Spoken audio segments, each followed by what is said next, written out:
The Psychological Test. By Edogawa Rampo. 1.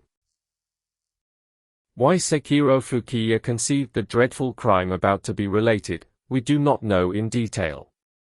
Even if we did, it would have little bearing on this story. Since he was attending a university and supporting himself, at least in part, one might suppose that he was pressed for tuition money. He was an exceptionally gifted and industrious student, and it is certain that he resented losing time to paltry odd jobs to pay his tuition, unable to devote himself fully to the reading and reflection he loved. But would a man commit so great a crime for a reason like that alone? Perhaps he was a born criminal. Perhaps it was not merely money for his studies, but a host of other desires that he could no longer restrain.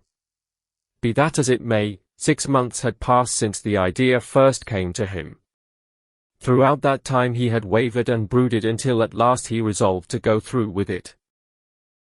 It began when Fukiya happened to become friendly with a fellow student named Izumu Saito. At first, of course, Fukiya had no ulterior motive. Partway through their acquaintance, however, he began approaching Saito with a vague purpose in mind, and the closer he drew, the clearer that purpose became. For about a year, Saito had rented a room in a private house in a lonely residential district in the hills. The owner was the widow of a civil servant, an old woman nearly 60. The income from several rental houses left by her late husband was more than enough to live on, yet, having no children, she declared that money was all she could depend upon. She lent small sums to reliable acquaintances, and nothing pleased her more than watching her savings grow little by little. She had probably taken Saito as a lodger partly for the security of a household occupied only by women, but she must also have counted the rent as a monthly addition to her savings. It was further rumored, an unusual story even then, though a miser's mind seems the same in every age and country, that, besides the deposits she publicly kept at the bank, she had hidden a vast amount of cash in some secret place within her home. Fukiya was tempted by that money. What possible value was there in letting such a decrepit old woman hoard so great a sum? Would it not be perfectly reasonable to use it for the education of a young man with a future, a man like himself? That, put simply, was his theory.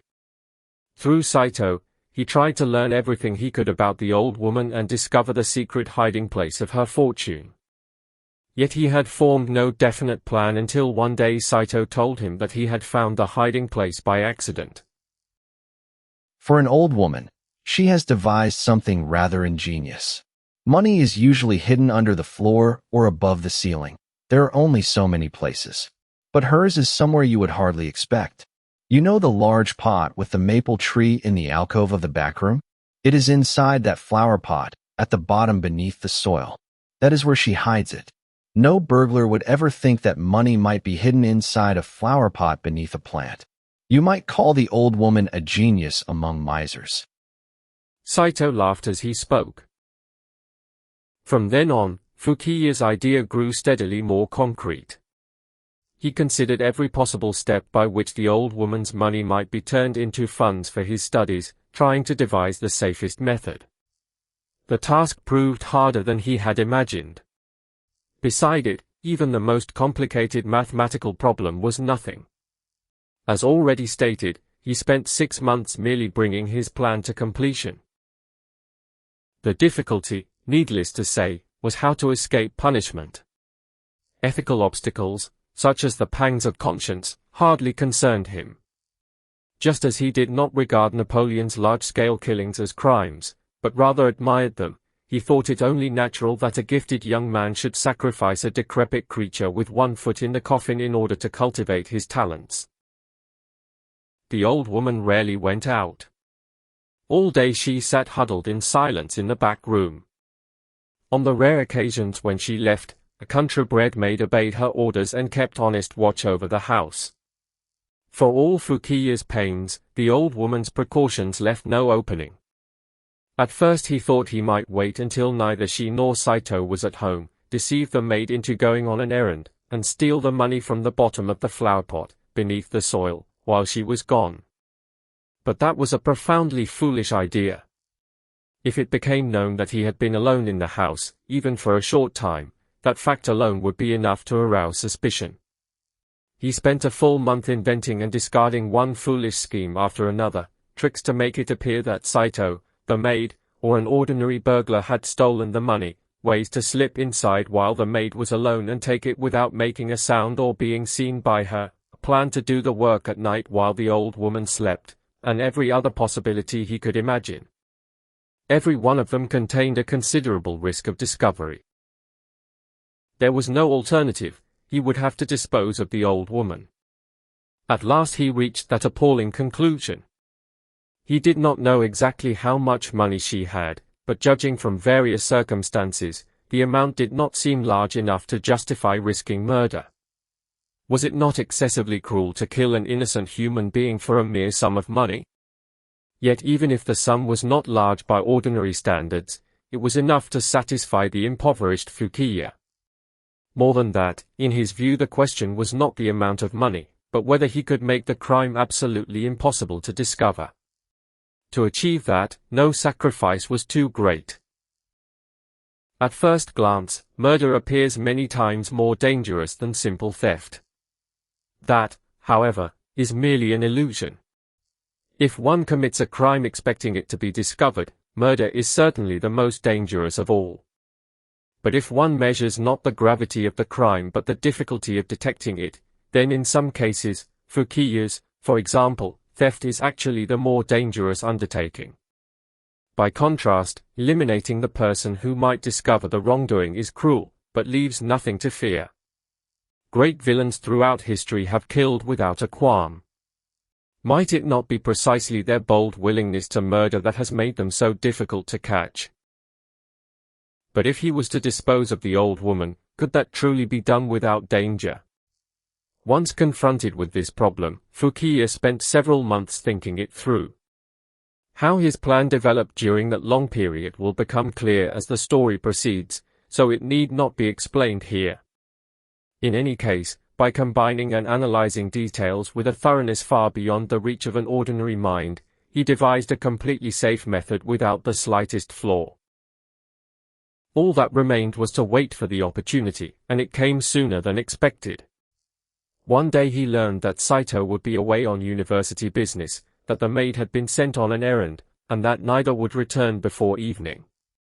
This happened on the second day after Fukiya had completed his final preparation. That preparation, this alone must be explained in advance, was an act intended to determine whether, 6 months after Saito had first revealed it, the hiding place remained unchanged. On the day of that preparation, 2 days before the murder, Fukiya had called on Saito and, for the first time, entered the back room occupied by the old woman. He engaged her in general conversation, gradually steering it in one direction.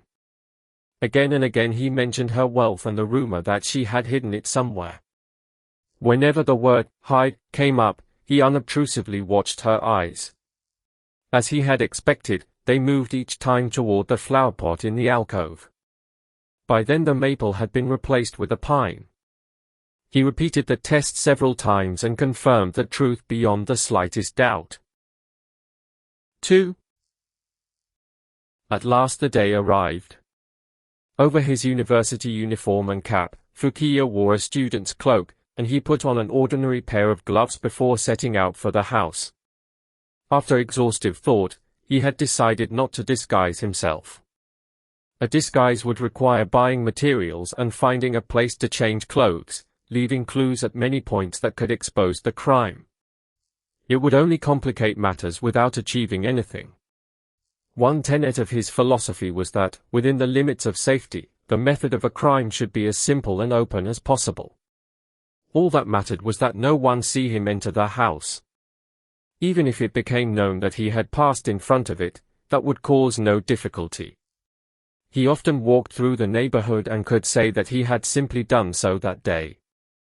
On the other hand, if an acquaintance happened to see him on the way, and that possibility had to be allowed for, there was no question which was better, being seen in a strange disguise or in his usual uniform and cap. The same principle governed the time of the crime. If he waited, he knew that a convenient night would come when both Saito and the maid were absent. Why, then, did he choose the dangerous daylight hours? As with his clothing, he wished to remove every unnecessary element of secrecy from the crime. Only when he stood before the house did even Fukiya, like an ordinary burglar, indeed, perhaps more fearfully than one, look nervously in every direction. The old woman's detached house was separated from its neighbors by hedges. Across the road, the high concrete wall of a wealthy man's estate continued for almost 120 yards. The neighborhood was so deserted that at times even in daylight not a soul passed by. Fortunately, when Fukiya arrived, there was not so much as a stray dog in the street. He eased open and shut the latticed door, which made an absurdly loud metallic noise when handled normally, without producing the slightest sound. From the earthen entryway, in a very low voice so that the neighbors would not hear, he called into the house. When the old woman appeared, he said that he wished to speak privately about Saito and was shown into the back room. They had scarcely seated themselves when the old woman rose to make tea, apologizing that the maid happened to be away. Fukiya had been waiting for precisely this moment. As she bent slightly to open the sliding partition, he sprang upon her from behind and, using both arms, although he wore gloves, he meant to leave as little trace of his fingers as possible, strangled her with all his strength. The old woman made only a guttural sound and scarcely struggled. Her fingertips, clutching at the air in agony, brushed a folding screen standing nearby and tore it slightly. It was an aged 2-panel gold screen painted in brilliant colors with the 6 immortal poets. The face of Ono no Komachi had been cruelly ripped for almost an inch. After making certain that the old woman had stopped breathing, Fukiya laid the body down and glanced with some concern at the torn screen. On reflection, however, there was no cause for worry. How could such a thing possibly serve as evidence? He went to the alcove, took hold of the pine at its base, and pulled the whole tree, soil and all, out of the flower pot. As expected, a package wrapped in oiled paper lay at the bottom of the pot, beneath the soil. Perfectly composed, he opened the package, took a new large wallet from his right pocket, placed about half the banknotes inside, at least 5,000 yen, returned the wallet to the same pocket, wrapped the remaining notes in the oiled paper, and restored them to the bottom of the flower pot, beneath the soil. Naturally, this was to conceal the fact that any money had been stolen. The old woman alone knew the amount of her savings, so no one could suspect that it had been reduced by half. Next he rolled up a cushion that lay nearby and pressed it against the old woman's chest to prevent blood from spraying. From his left pocket he took a jackknife, opened the blade, thrust it into her heart, twisted it once, and pulled it free.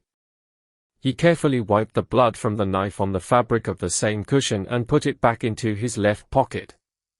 He had feared that strangling her might not prevent her from recovering. In short, this was the old practice of delivering the final stroke.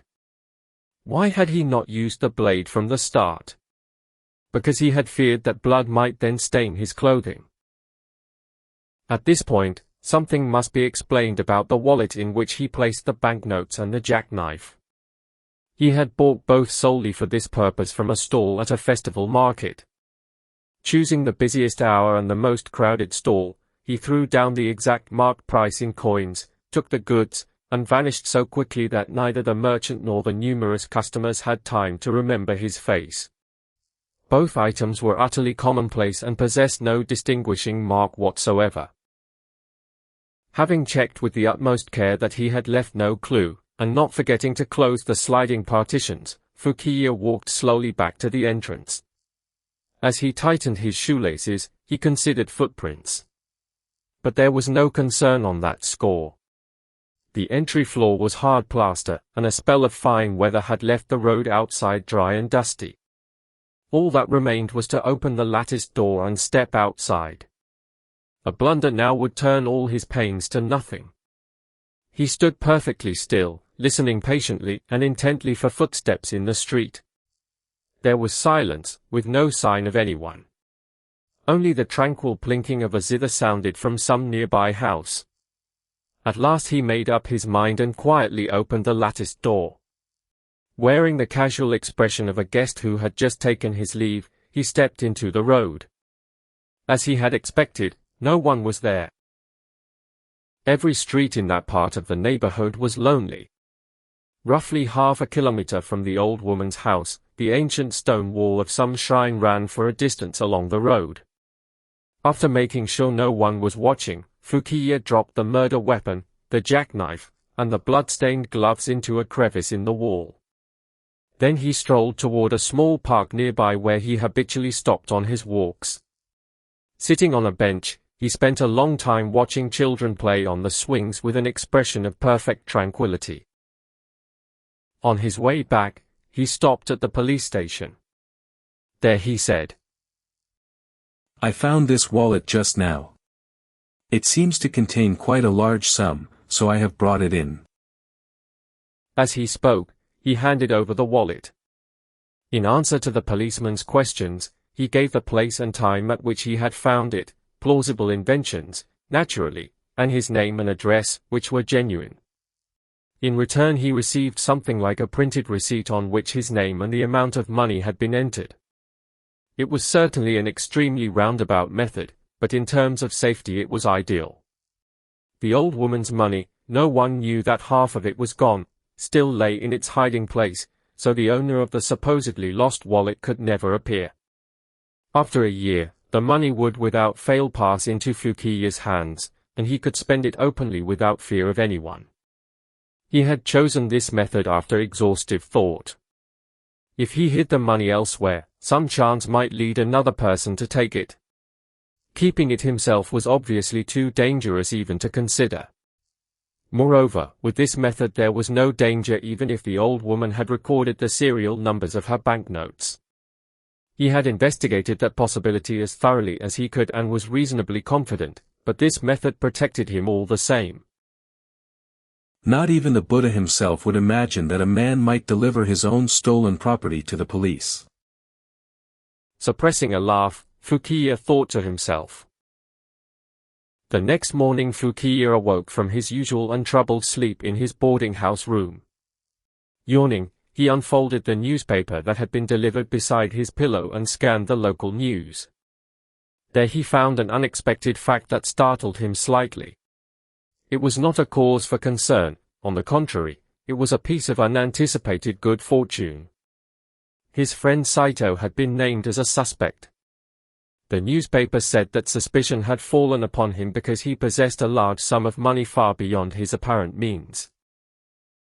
"I am Sato's closest friend. The natural thing is to go to the police now and ask them what is happening." Fukiya immediately changed his clothes and hurried to the police station, the same office where he had delivered the wallet the day before. Why had he not taken it to a station in another jurisdiction? That, too, was a deliberate application of his doctrine of artlessness. With precisely the right degree of concern upon his face, he asked to see Saito. As expected, permission was refused. He therefore questioned the police closely about why Saito was under suspicion and managed to learn much of what had happened. Fukiya pictured the events as follows. Saito had returned before the maid on the previous day, shortly after Fukiya carried out his plan and left. Naturally, he had found the old woman's body. But before reporting it at once to the police, he must have thought of something, the flower pot. If a robber had committed the crime, might the money inside it be gone?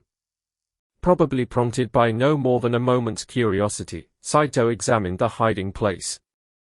To his surprise, the package of money was still there. It was foolish of him to give way to temptation, but not incomprehensible. No one else knew the hiding place, and everyone would surely conclude that the murderer had taken any money that was missing. Such circumstances would be a powerful temptation for anyone. What had he done next? According to the policeman, he reported the murder with an innocent face. But what an imprudent man he was, he calmly left the stolen money inside the sash around his waist. Evidently he had never imagined that he would be searched on the spot. But wait. How will Saito explain himself? Depending on what he says, could this become dangerous for me? Fukiya considered the question from every angle. When the money was found, Saito might have claimed it was his own. Since no one knew the amount of the old woman's fortune or where it had been hidden, that defense might stand at first. But was the sum not far too large? In the end he would probably tell the truth. Would a court believe it? Unless another suspect appeared, they would hardly acquit him. If all went well, he might even be charged with murder, which would be ideal. Yet as the judge pressed him, various facts would emerge, that Saito had told Fukiya when he discovered the hiding place, that Fukiya had entered the old woman's room and talked with her 2 days before the crime, that Fukiya was poor and struggling to pay his tuition. Fukiya, however, had accounted for all these facts before forming the plan. No matter how he examined the matter, he could not imagine Saito's testimony revealing anything further that would harm him. On returning from the police station, Fukiya ate his late breakfast, chatting about the case with the maid who brought his food, and went to the university as usual. The school was alive with rumors about Saito. With a certain pride, Fukiya took his place at the center of the gossip and talked about the case. 3. Now, readers well acquainted with the nature of detective fiction will know perfectly well that the story cannot possibly end here. And indeed it does not. In truth, everything thus far has been only the premise. What the author particularly wishes you to read begins now, the circumstances by which Fukiya's intricately plotted crime was exposed. The investigating magistrate assigned to the case was the celebrated Judge Kasamori. He was renowned not only as an excellent judge in the usual sense, but also for a somewhat eccentric interest. He was an amateur psychologist. Whenever ordinary methods could not resolve a case, he turned as a last resort to his abundant knowledge of psychology, often with success. Though young and not long in his career, he possessed talents almost too great for a mere investigating magistrate of the district court. Everyone assumed that the old woman's murder would be solved without difficulty once it came into Judge Kasamori's hands. Kasamori himself thought the same. As usual, he intended to examine every aspect of the case during the preliminary inquiry and leave not the slightest complication for the trial. As the inquiry proceeded, however, the difficulty of the case became steadily more apparent. The police simply insisted that Izumu Saito was guilty. Judge Kasamori admitted that there was some reason in their position. Every person known to have entered the old woman's house during her life, debtor, tenant, or mere acquaintance, had been summoned and examined closely, yet not one appeared suspicious. Sekiro Fukiya was among those questioned. With no other suspect in sight, they could only regard Saito as the likeliest culprit. What damaged Saito most was his naturally timid disposition. He was immediately terrified by the atmosphere of the court and could not answer questions clearly. Overawed, he repeatedly retracted earlier statements, forgot things he plainly should have known, and volunteered damaging information that no one had asked him to give. The more flustered he became, the deeper the suspicion grew. His vulnerability came from having stolen the old woman's money. Without that secret, Saito was intelligent enough that mere timidity would never have led him into such blunders. His position truly deserved sympathy. Yet Judge Kasamori still lacked the confidence to declare him a murderer. There was suspicion and nothing more. Saito would not confess, and there was no other decisive proof. A month passed after the crime, and the preliminary inquiry still had not concluded. The judge was beginning to grow impatient when the chief of the police station responsible for the case sent him a promising report. On the day of the crime, a wallet containing 5,200-odd yen had been found in a certain street not far from the old woman's house. Owing to negligence by the officer in charge, no one had noticed until now that the finder was a student named Sekiro Fukiya, the close friend of the suspect Saito.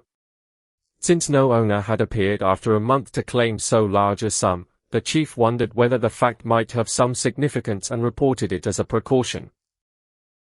Tormented by the case, Judge Kasamori thought he saw a ray of light in this report and immediately arranged to summon Sekiro Fukiya. Yet despite the judge's expectations, the questioning appeared to produce little. Asked why he had not mentioned finding the large sum when questioned at the time of the murder, Fukiya replied that he had not imagined it could be connected with the case. The answer was entirely reasonable. The old woman's fortune had been found tucked into the sash around Saito's waist. Who would imagine that other money, especially money supposedly lost in the street, might also have formed part of it? But could this be coincidence? On the day of the crime, not far from the scene, a man who was the principal suspect's closest friend, and who, according to Saito's statement, knew the flowerpot's hiding place, had found this fortune. Could it truly be coincidence? The judge agonized to discover some meaning in it. What he regretted most was that the old woman had not recorded the serial numbers of her banknotes. Had she done so, they could instantly have determined whether the suspicious money was connected with the crime. If only I could seize upon one certain clue, no matter how small. The judge concentrated all his powers on the problem. The scene was examined again and again. The old woman's family connections were investigated thoroughly. Nothing emerged, and another 2 weeks passed in vain. There was only one possibility, the judge thought, that Fukiya had stolen half the old woman's savings, hidden the remainder as before, put the stolen notes in a wallet, and pretended to find it in the street. But could anything so absurd have happened? The wallet had of course been examined, but revealed no clue. Furthermore, Fukiya calmly admitted that his walk that day had taken him past the old woman's house. Could a murderer make such a bold statement? Most important of all, the murder weapon had disappeared. A search of Fukiya's lodgings had yielded nothing. Yet the weapon was equally unaccounted for if Saito were the culprit. Whom, then, was one to suspect? There was not a single piece of conclusive evidence. If one suspected Saito, as the police chief did, the facts could be made to fit him. Yet it was not impossible to suspect Fukiya as well. All that a month and a half of searching had established was that, apart from these two men, no suspect existed. Having exhausted every other measure, Judge Kasamori decided that the time had come to use his last resort. He resolved to subject both suspects to the psychological test that had served him well so often. 4. When Sekiro Fukiya received his first summons 2 or 3 days after the murder, he learned that the investigating magistrate was the famous amateur psychologist Judge Kasamori. Even then he foresaw this final development and was badly shaken. For all his foresight, he had never imagined that anyone in Japan might be conducting psychological tests, even as a private hobby. From various books, he knew all too well what a psychological test was. This severe blow left him no composure to continue attending the university as though nothing had happened. Claiming illness, he shut himself in his boarding house room and thought of nothing but how to pass through this ordeal. He continued thinking with the same precision and intensity he had applied before committing the murder, if anything, with still greater care. What kind of psychological test would Judge Kasamori employ? There was no way to know. Fukiya recalled every method of which he had heard and considered whether some countermeasure could be devised for each. But since psychological tests had been created precisely to expose false statements, deceiving them in turn seemed theoretically impossible. In Fukiya's view, psychological tests could be divided by nature into 2 broad classes. One depended purely upon physiological responses, the other operated through words. In the former, the examiner asked various questions connected with the crime, recorded the subject's minute bodily responses with suitable instruments, and tried to uncover a truth that ordinary interrogation could not reveal. The theory held that even if a person lied in words or facial expression, the excitement of the nervous system itself could not be hidden and would appear as tiny physical signs.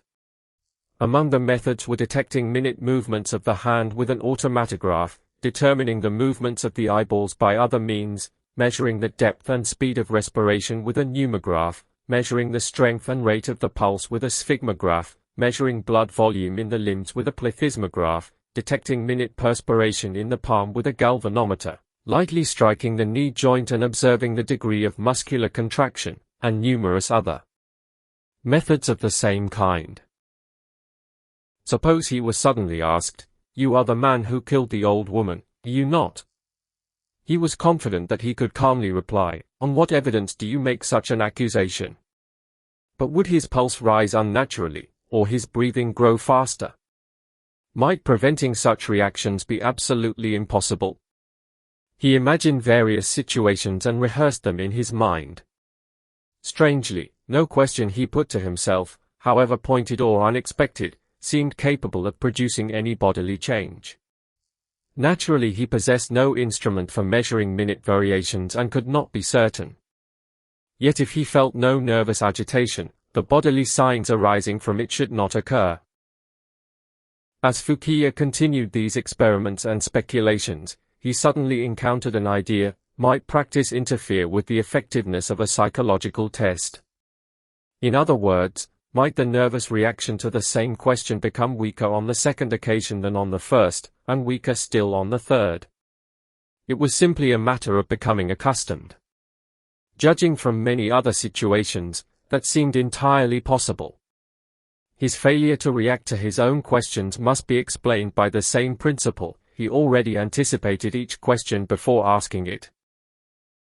He therefore examined every one of the tens of thousands of words in the Jirin dictionary, copied out every word that seemed even remotely likely to be used in questioning, and spent an entire week training his nerves to respond to them.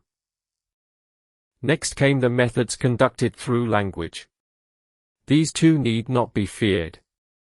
Indeed, because they consisted of words, they ought to be easier to deceive. There were many such methods, but the most common was the one psychoanalysts used with their patients, known as the word association test. The examiner read a succession of ordinary words, sliding screen, desk, ink, pen, and so forth, and required the subject to say, as quickly as possible and without thinking, the word each suggested. Sliding screen, for example, might suggest window, sill, paper, door, or many other things. Any answer was acceptable. The subject had only to name whatever first arose in his mind. Among these meaningless words, the examiner unobtrusively mixed others related to the crime: knife, blood, money, wallet, and examined the associations they produced. In the old woman's murder, the most thoughtless subject might answer money when given the word flower pot, because stealing the money from the bottom of the flower pot, beneath the soil, had made the deepest impression upon him. In doing so he would effectively confess. A more thoughtful man, however, would suppress money even if it arose in his mind and answer, for example, porcelain. There were two methods for detecting such a deception. One was to wait a little after testing the full list, then repeat the same words. A spontaneous response would usually remain the same, whereas a deliberately invented response would differ 8 or 9 times out of 10. A subject might answer porcelain to flower pot on the first round and soil on the second. The other method was to measure exactly, with an apparatus, the time between the stimulus word and the response. If the subject answered door to sliding screen in 1 second but took 3 seconds to answer porcelain to flower pot, the real procedure was not so simple. Of course, the delay would show that he had taken time to suppress his first association with flower pot, making him suspicious. Such a delay might not appear on the significant word itself, but on the meaningless word immediately following it. Another method was to describe the circumstances of the crime in detail and require the subject to repeat the account. A true culprit, while repeating it, would inadvertently depart in some minute respect from what he had been told and utter the truth instead. The author must apologize to readers acquainted with psychological testing for this excessively tedious explanation, yet if it were omitted, the entire story would become obscure to other readers, so it could not be helped. Training was plainly necessary for tests of this kind, just as in the preceding case. But in Fukiya's view, something else mattered even more: to be artless, and not resort to petty tricks. When given flowerpot, the safest course was to answer openly, money, or pine. Even if Fukiya were innocent, it was only natural that the judge's questioning and other events would have made him familiar with the circumstances of the crime. The fact that money had lain at the bottom of the flowerpot, beneath the soil, was recent and profoundly impressive, so an association of that kind would be perfectly ordinary. This approach would also protect him if he were asked to repeat an account of the scene. The only question was timing, and that too required training. He had to practice until he could respond, money, or pine, to flowerpot, without the slightest hesitation. He spent several more days on this training. At last his preparations were complete. At the same time, he took one favorable circumstance into account. Because of it, even if he encountered an unexpected question, or went further and showed a damaging reaction to an expected one, he need not fear in the least. Fukiya would not be the only person tested. Could the hypersensitive Izumu Saito, however innocent of the murder, remain perfectly calm under a barrage of questions? Was it not natural to expect him to react at least as strongly as Fukiya? The more Fukiya thought, the more reassured he became. He felt almost like humming. By now he had begun positively to await Judge Kasamori's summons. 5. How Judge Kasamori conducted the psychological test, what reactions the nervous Saito displayed, and how imperturbably Fukiya underwent the procedure need not be recounted here in tedious detail. We may proceed directly to the result. It was the day after the test. Judge Kasamori sat in his study at home, puzzling over the papers on which the results had been recorded, when Kogoro Akechi's calling card was brought in.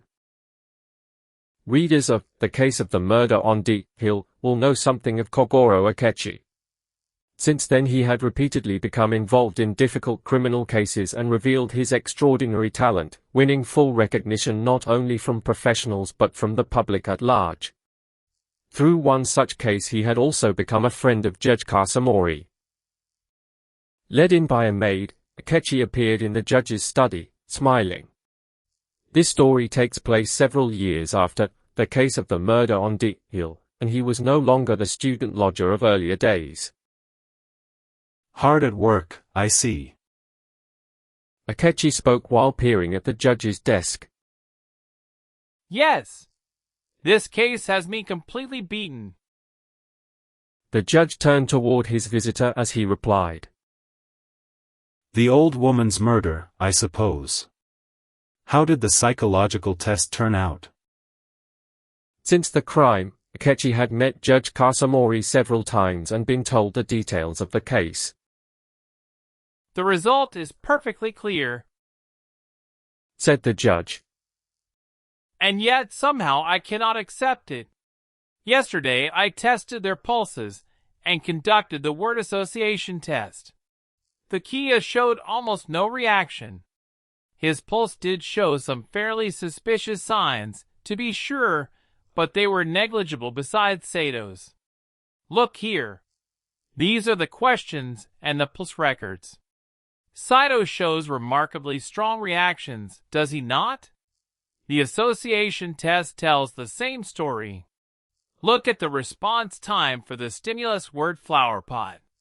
The Kia answered it in less time than he took with the meaningless words, whereas Saito, look, needed a full 6 seconds. The word association record shown by the judge read as follows. Word association record, stimulus Seikiro Fukiya, response time Izumu Saito, response time head hair 0.9 seconds tail 1.2 seconds green blue 0.7 blue 1.1 water hot water 0.9 fish 1.3 sing school song 1.1 woman 1.5 long short 1.0 cord 1.2 kill knife 0.8 crime 3.1 boat river, 0.9 water, 2.2 window door, 0.8 glass, 1.5 cooking western food, 1.0 sashimi, 1.3 money banknote, 0.7 iron, 3.5 cold water, 1.1 winter, 2.3 illness cold, 1.6 consumption, 1.6 needle thread, 1.0 thread, 1.2 pine potted plant, 0.8 tree, 2.3 mountain high, 0.9 river, 1.4 blood flow, 1.0 red, 3.9 new old, 0.8 garment, 2.1 dislike spider, 1.2 illness, 1.1 flower pot pine, 0.6 flower, 6.2 bird fly, 0.9 canary, 3.6 book maruzen, 1.0 maruzen, 1.3 oiled paper hide, 0.8 parcel, 4.0 friend Saito, 1.1 talk, 1.8 pure reason, 1.2 word, 1.7 box bookcase, 1.0 doll, 1.2 crime murder, 0.7 police, 3.7 satisfaction completion, 0.8 home, 2.0 woman politics, 1.0 younger sister, 1.3 picture folding screen, 0.9 scenery, 1.3 steal money, 0.7 horse, 4.1. A circle marks a word connected with the crime. In an actual test, about 100 words are used, and 2 or 3 separate sets are prepared and administered in succession. The foregoing table has been simplified for ease of understanding. You see, it is extremely clear. The judge waited for Akechi to examine the record, then continued. Saito was plainly attempting all sorts of deliberate maneuvers. The most obvious sign is the slowness of his responses, and the delay affects not only each critical word, but also the word immediately after it, and even the next one. He also makes a number of very strained associations: iron for money, horse for steel, and so on. Flowerpot took him longest, probably because he was struggling to suppress the 2 associations money and pine. Fukiya, by contrast, is perfectly natural. To flowerpot he answers pine, to oiled paper, hide, to crime, murder. He gives, calmly, and in very little time, precisely the associations that a guilty man would have to conceal. If he were the murderer and still reacted in this fashion, he would have to be profoundly feeble-minded. In fact, however, he is a university student, and a remarkably gifted one. That is certainly one way to read it. Akechi spoke thoughtfully. The judge did not notice the significance in his expression and continued. So there is no longer any reason to suspect Fukiya. But when it comes to deciding whether Saito is truly the murderer, I cannot feel certain, clear as these results are. A finding of guilt in the preliminary inquiry would not be the final judgment, of course, and perhaps this is enough. But as you know, I hate to be beaten. The idea of having my conclusion overturned at trial infuriates me. That is why I remain undecided. This record is fascinating. Akechi began, holding it in his hand. Fukiya and Saito are both said to be diligent students, and the fact that both named the bookseller Maruzen in response to book displays that trait very well. More interesting still, Fukiya's answers are uniformly concrete and rational, whereas Saito's possess a certain gentleness. They are lyrical.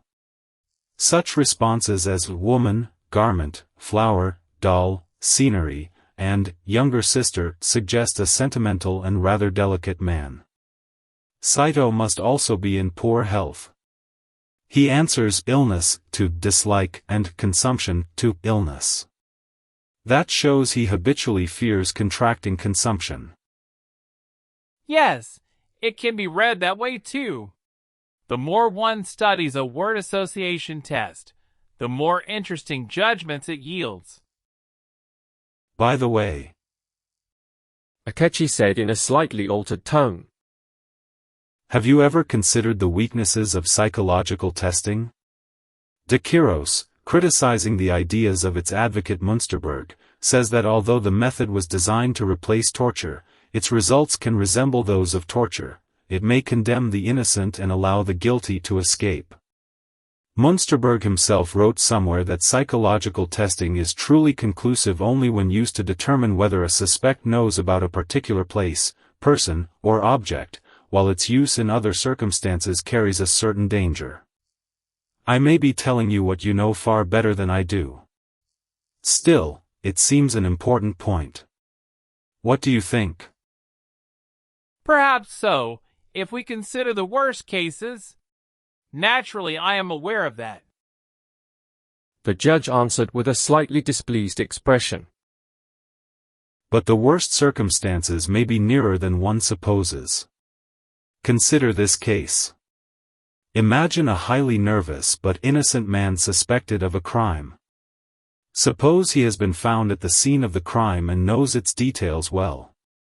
Could such a man truly remain calm during a psychological test? Would it not be natural for him to become agitated? Ah, this is meant to test me. What answer will keep them from suspecting me? Under such conditions, might not a psychological test do precisely what de Quiros described and condemn the innocent? You are speaking of Isamu Saito. Yes, I have felt something of the kind myself. That is why, as I just said, I am still uncertain. The judge's expression grew more bitter still. Then if Saito is innocent in that sense, though naturally he cannot escape punishment for stealing the money, who killed the old woman? The judge cut Akechi off and demanded bluntly. Do you have another suspect in mind? I do. Akechi replied with a smile. Judging from this association test, I believe Fukiya is the murderer.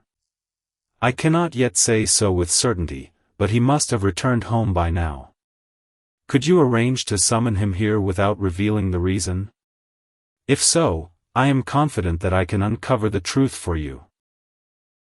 What? Do you have some definite evidence? The judge asked in considerable surprise. Without any sign of triumph, Akechi explained his reasoning in detail. The judge was thoroughly impressed. The judge agreed to Akechi's request, and a messenger hurried to Fukiya's lodgings. Your friend Mr. Saito has now been found guilty. There are matters concerning him that I wish to discuss, and I would be obliged if you would come to my private residence. That was the message. Fukiya had just returned from the university, and upon hearing it, he came at once. Even he was greatly excited by the good news. In his delight, he wholly failed to sense the dreadful trap within it. 6. After explaining in general terms why Saito had been found guilty, Judge Kasamori added, I feel I owe you a sincere apology for having suspected you. In fact, I asked you here today both to apologize and to explain the circumstances properly. He ordered black tea for Fukiya and began to chat in an entirely relaxed manner. Akechi joined the conversation. The judge introduced him as a lawyer of his acquaintance, saying that the heir to the dead woman's estate had engaged him to collect her outstanding loans and attend to similar matters. Half of this was untrue, of course. But it was a fact that, following a family conference, the old woman's nephew had come from the country to inherit the estate. The three discussed various matters, beginning with Saito. Completely reassured, Fukiya was the most eloquent of them all. As they talked, time slipped by unnoticed and twilight gathered outside the window. Suddenly aware of it, Fukiya began preparing to leave. Then I shall be going. Is there anything else you require of me? Oh. I had almost forgotten. Akechi spoke brightly. It is nothing of any importance, but since you are here, perhaps you know about it. A two-panel gold folding screen stood in the room where the murder occurred, and a small tear in it has become the subject of a dispute. The screen did not belong to the old woman, she had accepted it as security for a loan. Its owner insists that the damage must have occurred during the murder and demands compensation. The old woman's nephew, however, is as miserly as she was and refuses to pay, saying that the tear may already have been there.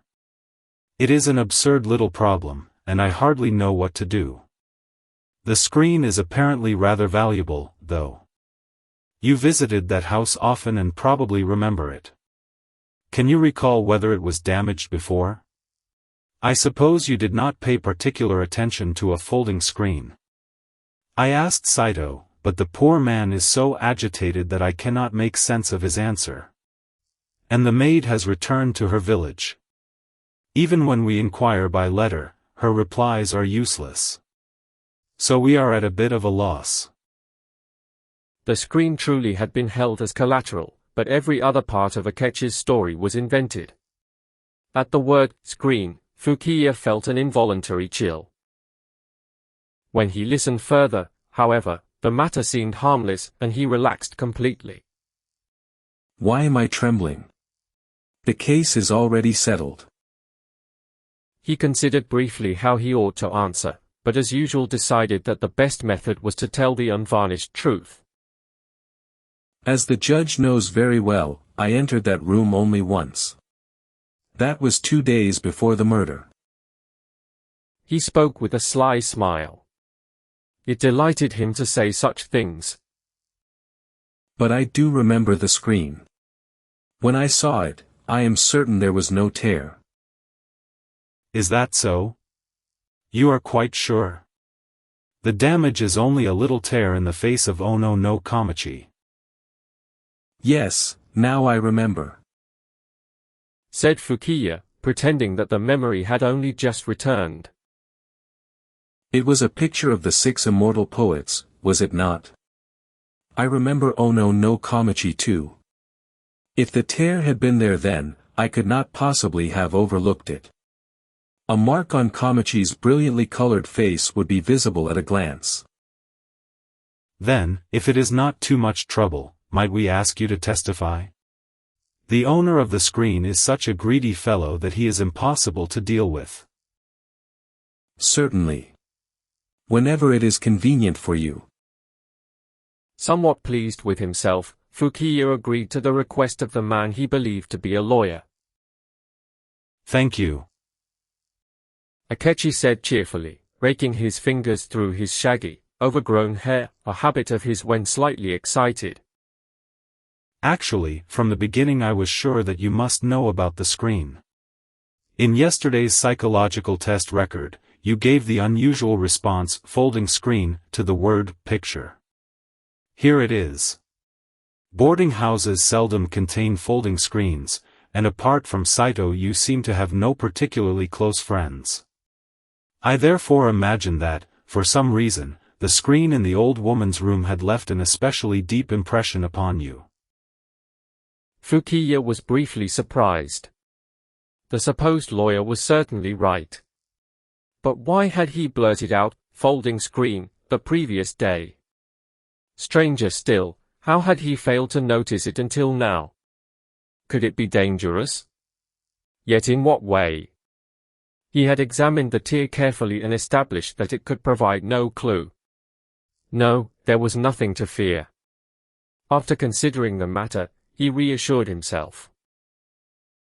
In reality, he had made a glaringly obvious error, yet he remained wholly unaware of it. I had not noticed it at all, but you are certainly right. That is a remarkably keen observation. Never abandoning his doctrine of artlessness, Fukiya answered with perfect calm. Oh, I happened to notice it by chance. Akechi replied modestly, still playing the lawyer. But speaking of things I noticed, there is one other matter. No, it is certainly nothing to concern you. Yesterday's association test contained 8 dangerous words, and you passed them perfectly. In fact, a little too perfectly. A man with anything on his conscience could never have done so. The 8 words are marked with circles here. You see them? Yet your response times to every one of them are slightly faster than your responses to the meaningless words. For example, you required only 0.6 seconds to answer pine to flower pot. That is an extraordinary degree of innocence.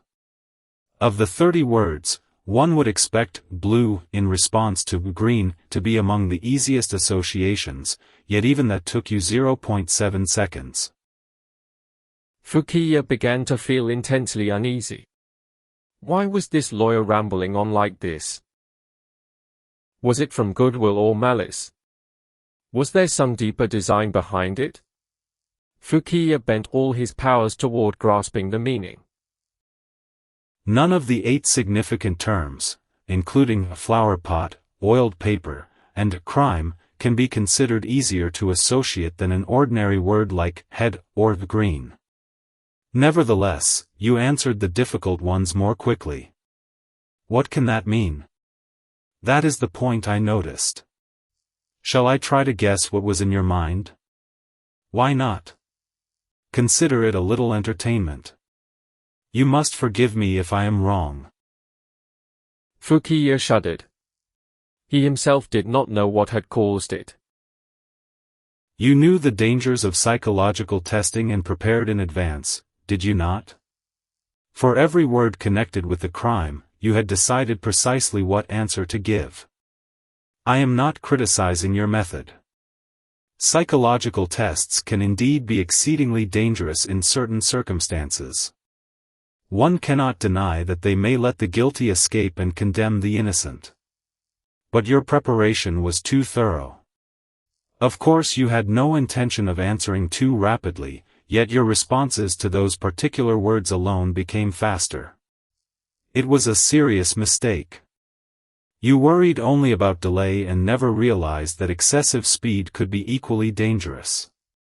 The differences are very small, to be sure, and an observer would have to be unusually attentive not to overlook them. But every fabrication develops a crack somewhere. This single point was the entire basis for Akechi's suspicion of Fukiya. But why did you choose such suspicious associations as money, murder, and hide? The answer is obvious. That is where your innocence, your appearance of artlessness, comes in. If you were the culprit, you would never answer hide when asked oiled paper. Only a man with nothing to conceal could calmly give so dangerous a response. Is that not so? Have I not described your reasoning exactly? Fukiya stared into the speaker's eyes. For some reason, he could not look away. The muscles around his nose and mouth seemed to stiffen until every expression, laughter, tears, surprise, became impossible. Naturally, he could not speak.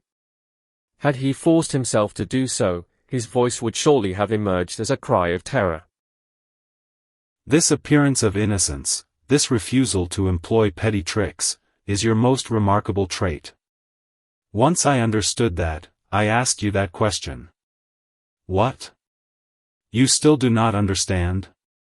I mean the question about the folding screen. I was absolutely certain that, in your artless way, you would tell me the unvarnished truth. And so you did. Judge Kasumori, may I ask when the screen depicting the 6 immortal poets was brought into the old woman's house?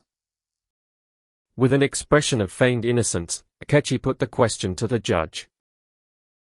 The day before the murder, the 4th of last month. What? The day before? Is that true? How strange. Fukiya has just stated quite clearly that he saw it in the room on the 3rd, 2 days before the crime. That is hardly reasonable, unless one of you is mistaken. Fukiya must be confused. The judge said with a grin. It has been established beyond doubt that, until the evening of the 4th, the screen was still in the possession of its true owner. Akechi watched Fukiya's face with profound interest.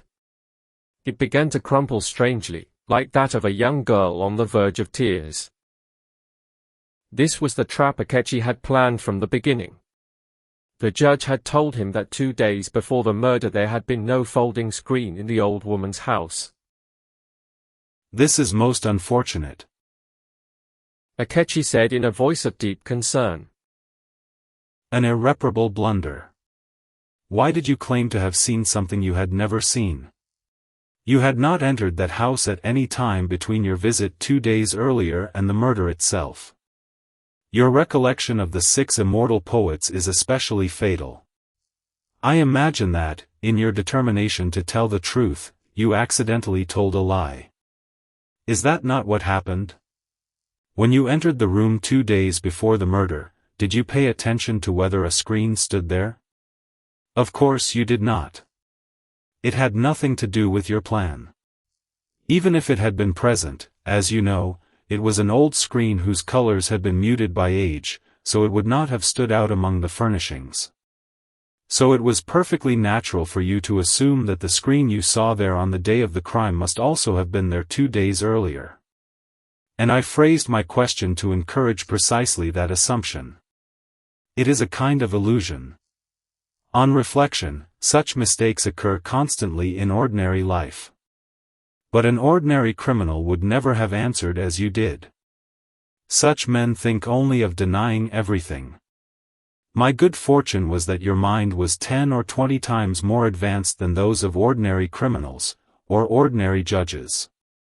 You held the conviction that, so long as you avoided the crucial point, it was safer to speak as openly as possible. You tried to outmaneuver suspicion. I simply went one step further. It never occurred to you that a lawyer with no connection to the murder might lay a trap to make you confess. Ha ha ha ha ha. Fukiya sat in rigid silence, his face deathly pale and his forehead drenched with sweat. He knew that any attempt at explanation would now expose still more contradictions. Precisely because he was intelligent, he understood perfectly how eloquent a confession his careless words had become. Strangely, scenes from every period of his life, beginning in childhood, whirled through his mind like pictures in a magic lantern, appearing and vanishing in dizzying succession. A long silence followed. Can you hear it? Akechi said after a while. Listen, the scratch of a pen. From the beginning, someone in the next room has been writing down our entire exchange. You there, that will be enough. Would you bring it in, please? The sliding door opened, and a young man who looked like a student entered holding a sheaf of Western-style paper. Read it aloud from the beginning. At Akechi's command, the young man read the record from the start. Now, Fukiya, would you sign this and affix your thumbprint? Surely you will not refuse. Only moments ago, you promised to testify about the screen whenever asked. You may not have imagined that your testimony would take this form. Fukiya knew perfectly well that refusing to sign now would accomplish nothing. By signing and placing his thumbprint upon the document, he also conceded the truth of Akechi's astonishing deduction. Then he bowed his head like a man who had abandoned all hope. As I said before, Akechi explained at last, Münsterberg holds that psychological testing is truly conclusive only when used to determine whether a suspect knows about a particular place, person, or object. In this case, that question was whether Fukiya had seen the folding screen. Apart from that one point, 100 psychological tests would probably have been useless against a man like him, who anticipated everything and prepared with such care. There is one other thing I should like to point out. A psychological test does not necessarily require a prescribed set of stimulus words and a prescribed apparatus exactly as described in books. As I have just demonstrated, it can be carried out perfectly well through the most ordinary conversation. The celebrated magistrates of old, Uka Ekizan, for example, all applied, without realizing it, the very methods only recently invented by modern psychology. The Japanese Mystery Library. Classic mysteries from Japan in English. Subscribe to hear the next story.